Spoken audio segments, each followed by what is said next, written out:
बिस्मिल्लाहिर्रहमानिर्रहीम। अस्सलाम वालेकुम दोस्तों, कल को जो सियालकोट का सानिया हुआ यकीनन एक अफसोसनाक वाक़या है। इसके बारे में चंद बातें आपसे जो चंद हक़ाइक़ जो सामने आए अभी तक तहकीकात में वो बताना चाहता हूँ। तहकीकात में सबसे पहले ये बात सामने आई कि सबसे पहले ये अफवाह उड़ाई गई लोगों के दरमियान कि इस शख्स ने गुस्ताखी की है, यानी नबी अकरम सल्लल्लाहु अलैहि वसल्लम की ज़ात अक़दस के बारे में कोई गुस्ताखी की है। फिर दूसरी बात ये ख़बर चली कि उसने दुरूद की पर्ची को फाड़ा जिस पर दुरूद लिखा हुआ था और उसको रद्दी की टोकरी में डाल दिया।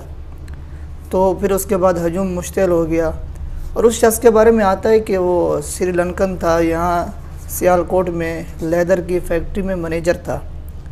अब उस शख्स को जब एक जो वर्कर था उसने पूरे वर्कर को जब बताया कि इस शख्स ने हमारे नबी की शान में गुस्ताखी की है तो लोग मुश्तल हो गए, क्योंकि नबी अकरम सल्लल्लाहु अलैहि वसल्लम की ज़ात ऐसी ज़ात है जिससे तमाम मुसलमान मोहब्बत करते हैं।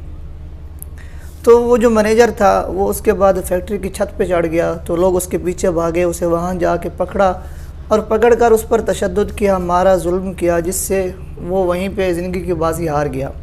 वहीं पे उसकी मौत वाक़ हो गई। फिर इतना इस पर भी बस नहीं किया, उसे घसीट कर रोड पे ले गए और वहाँ ले जाने के बाद उसको घसीटा, उसको नंगा किया। नंगा करने के बाद उसके कपड़े फाड़ दिए और इसी पर भी बस नहीं किया बल्कि उसे जला दिया गया। हालांकि एक इंतहाई अफसोसनाक बात है जिसकी इस्लाम हरगिज़ इजाज़त नहीं देता। इस्लाम में एक ज़ाब्ता है किसी चीज़ को, किसी मसले को सुलझाने के लिए। अब ये बात कि उसने गुस्ताखी की थी या नहीं की थी, आज सुबह जो फैक्ट्री का मालिक था उसका एक इंटरव्यू शाये हुआ जियो न्यूज़ पर। उसने बताया हुआ था कि उसने कोई गुस्ताखी नहीं की, क्योंकि फैक्ट्री का मालिक का यही कहना है कि उसको पहली बात है पर्ची पे, अब एक बात और भी सामने आ रही है कि पर्ची पे लिखा हुआ था लब्बैक या हुसैन। अब उसके सामने पड़ी हुई थी, उसने उसको फाड़ के रद्दी की टोकरी में डाल दिया। तो इसी बात को बहाना बनाकर जो एक वर्कर था उसने इस पर गुस्ताखी का इल्ज़ाम लगा दिया। अब एक बात ये भी सामने आ रही है तहकीक में कि उस शख्स की जो वर्कर था, उस मैनेजर के, उसके साथ कोई नोक झोंक हुई थी जिसकी वजह से उसने उसे इसका बहाना बना दिया गुस्ताखी का। बहरहाल जितनी तहकीक होगी बहुत सारी बातें सामने आएगी। आज की जो बात मैं आपको बताना चाहता हूँ कि हम इस्लाम को मानते हैं, नबी अकरम सल्लल्लाहु अलैहि वसल्लम की शरीयत हमें इस बात की इजाज़त देती है। अव्वल तो देखें कि हर मामले में कोई गवाह होने चाहिए, कोई सबूत होने चाहिए। अब ऐसा तो नहीं हो सकता कि जिससे भी कोई ज़ाती दुश्मनी हो आदमी उस पर गुस्ताखी का इल्ज़ाम लगाकर उसको कत्ल कर दे। चंद महीने पहले खुशाब में ऐसा वाक़या हुआ था जब बैंक मैनेजर को सिक्योरिटी गार्ड ने ये कहकर कत्ल कर दिया, गोली मार दी कि ये इसने गुस्ताखी की थी। और उसके बाद आवाम ने उसे सर पे बिठाया, पूरा जुलूस निकाला, पूरे इलाके में घुमाया।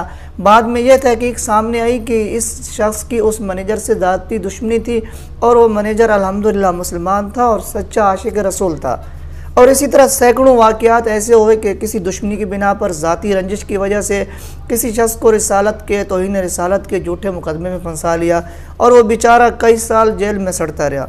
सवाल हमसे ये है कि क्या नबी अकरम सल्लल्लाहु अलैहि वसल्लम की मोहब्बत हमें इस बात की इजाज़त देती है?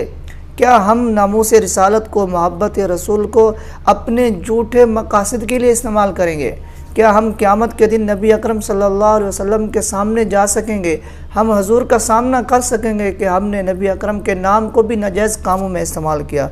भाई हम झूठे भी हैं, हम वादा खिलाफ़ी भी करते हैं, सूद भी खाते हैं, पाकिस्तान में ज़िना भी हो रहा है। अब मुसलमान इतनी हद तक गिर चुका, ख़ास तौर पर पाकिस्तान, कि वो आप सल्लल्लाहु अलैहि वसल्लम के नाम को भी झूठा इस्तेमाल करने लग गया। क्या नबी की मोहब्बत हमें इस बात की इजाज़त देती है?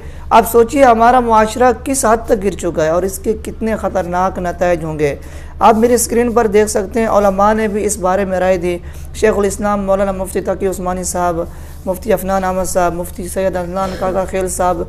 इसके अलावा मज़े की बात यह कि तहरीक लब्बैक वालों ने भी इस बात की तरदीद की है कि उनका इस वाक़े से कोई ताल्लुक़ नहीं है। तो इस मामले की तहकीक होनी चाहिए। और सबसे जो ख़तरनाक बात कि हमारे मुआशरे में एक शिद्दत बढ़ती जा रही है, बर्दाश्त कम होती जा रही है। हमें इस बर्दाश्त को ख़त्म करने के लिए आगे बढ़ना होगा। ख़ास तौर पर उलमा को मिंबर और महराब से इस तालीम को आम करना होगा कि इस्लाम की ये तालीम हरगिज़ नहीं है। क्योंकि नबी अकरम सल्लल्लाहु अलैहि वसल्लम के सामने एक यहूदी आकर आपकी गर्दन में चादर मुबारक को ज़ोर से खींचता है, लेकिन हजूर सल्लल्लाहु अलैहि वसल्लम उस पर भी गुस्सा नहीं करते। सहाबा गुस्सा करने लगते हैं, हजूर मना फरमा देते हैं। तो ये इस्लाम की तालीमात नहीं है। अगर उसने गुस्ताखी की थी बिलफ़र्ज़ तो उसे कानून के हवाले किया जाता है। बिलफ़र्ज़ अगर कानून उसको सज़ा नहीं देता तो इसमें हमारा कोई कसूर नहीं है। हमारी ये ज़िम्मेदारी बनती थी कि किसी भी मुजरिम को हम कानून के हवाले कर दें। अदालतें मौजूद हैं, बिलफ़र्ज़ अगर अदालतें उसे सज़ा नहीं देती तो इस्लाम और शरीयत हमें इस बात की कतई इजाज़त नहीं देते कि हम ख़ुद उसे सज़ा देने लग जाएं। आज देखें माशरे में कितने ऐसे वाक़यात हुए कि हम ख़ुद जब अवाम कल अनाम की तरह, जानवरों की तरह, हदीस मुबारक में आया, जिन्हें किसी बात का कोई पता नहीं होता। तो हमें अपनी आवाम के अंदर पढ़े लिखे तबकात को, सियासी लोगों को, उलमा को इस मामले में हिस्सा लेना होगा। आवाम के अंदर फैली हुई जज्बातियत को, शिद्दत को ख़त्म करना होगा। और यकीन करें अगर हमने इस मामले को नहीं संभाला, इस शिद्दत पसंदी को ख़त्म नहीं किया तो फिर आने वाले दिन हमारे लिए मज़ीद खौफनाक होंगे। अब ख़ुद सोचें कि हम क्या इस्लाम का चेहरा, पाकिस्तान का क्या चेहरा दुनिया के सामने होगा। मुसलमान जो पहले से ये इल्ज़ाम का सामना कर रहे हैं कि शिद्दत पसंद है, इस्लाम तलवार के ज़ोर पर फहरा, इस वाक़े के बाद हम इस्लाम को किस तरह से पेश करेंगे?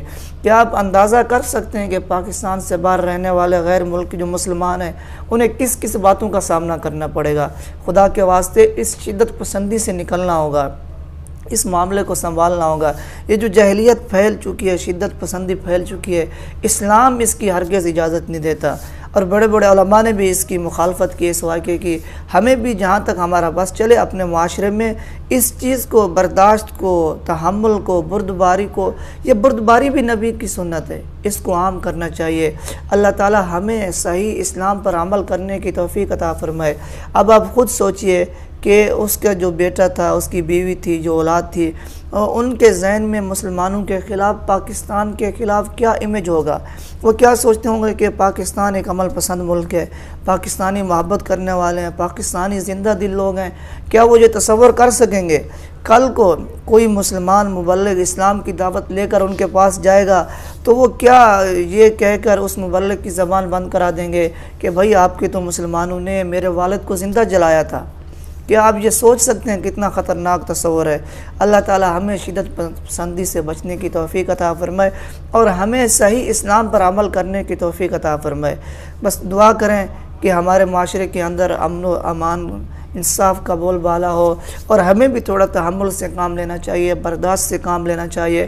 क्योंकि हम जिस नबी का नाम लेते हैं, जिस नबी की मोहब्बत में ये सब करते हैं, ये उस नबी की हरगिज़ तालीमात नहीं थी, ये उस नबी की हरगिज़ जो मज़हब था, जो उसकी तबलीग थी, ये हरगिज़ नहीं थी। अगर अभी तक चैनल को सब्सक्राइब नहीं किया, चैनल को सब्सक्राइब कर दीजिए और साथ लगे बेल के बटन को दबा दीजिए। मिलते हैं नेक्स्ट वीडियो में, तब तक इजाज़त दीजिए। अल्लाह हाफ़िज़।